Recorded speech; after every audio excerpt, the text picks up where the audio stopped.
Next topic है work done bye a variable force.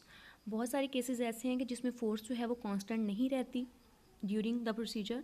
इनमें for example कि rocket जो है जब मूव कर रहा होता है फ्रॉम द अर्थ, अवे जा रहा है अर्थ से, तो इस केस में फोर्स जो है वो कांस्टेंट नहीं रहती, बल्कि जैसे जैसे अर्थ से उसका डिस्टेंस जो है इंक्रीज़ हो रहा होता है तो वो इन्वर्स स्केयर के हिसाब से जो है फोर्स चेंज हो रही होती है।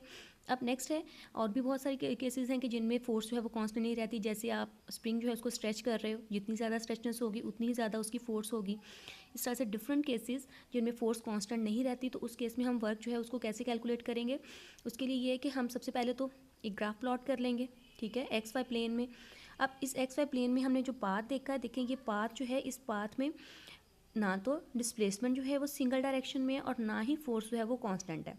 तो इसमें हम क्या करेंगे कि सारा जो पाथ है उसको स्मॉल पैचेस में डिवाइड कर लेना है, इस तरह से कि हर पैच में फोर्स जो है वो कांस्टेंट होगी, ठीक है।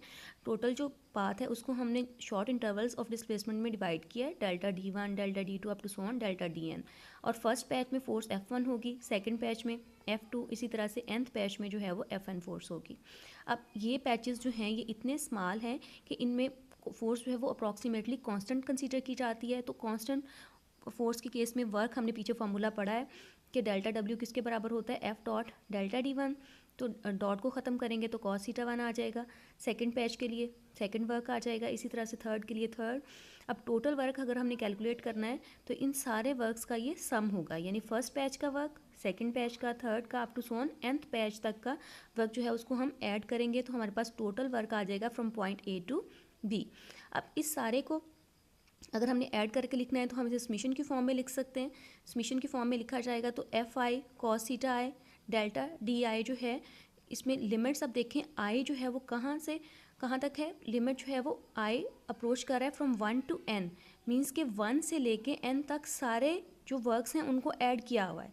अगर n की जगह यहाँ 3 होता तो मीन्स कि आप W1, 2 और 3 को ऐड कर रहे होते, ठीक है। n जो है वो उसकी फाइनल लिमिट हमें बता रहा है कि ये n पैच तक जो है ये टोटल वर्क जो है वो लिया गया। नेक्स्ट ये है कि हम जो है वर्क को अगर प्लॉट कर रहे हैं किसी ग्राफ के ऊपर, और ग्राफिकल मेथड से भी हम वर्क कैलकुलेट कर सकते हैं। हम ith जो है इंटरवल देख लेते हैं, इसमें जो डिस्प्लेसमेंट है वो डेल्टा Di है और फोर्स जो है वो Fi cos थीटा आई है। तो अब इस पैच का अगर हमने वर्क फाइंड आउट करना है तो हम इन दोनों चीज़ों को जो है वो मल्टीप्लाई करेंगे तो हमारे पास वर्क आ जाता है। अब अगर हमने इन क्वांटिटीज़ को ज़्यादा एक्यूरेट करना है तो उसके लिए होता है कि जो हमारे जो पैचेस हैं ये बहुत ज़्यादा स्मॉल होने चाहिए।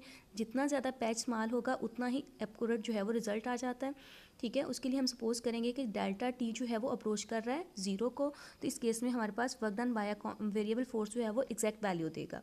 आपने लिमिट अप्लाई करनी है, डेल्टा T अप्रोचेस टू 0, और बाकी वही फार्मूला जो हमने पीछे लिखा था, ठीक है। इस केस में अब जो है बहुत ज़्यादा स्मॉल पैचेस होंगे तो जो वर्क है वो इजीली और एक्यूरेटली कैलकुलेट किया जा सकता है।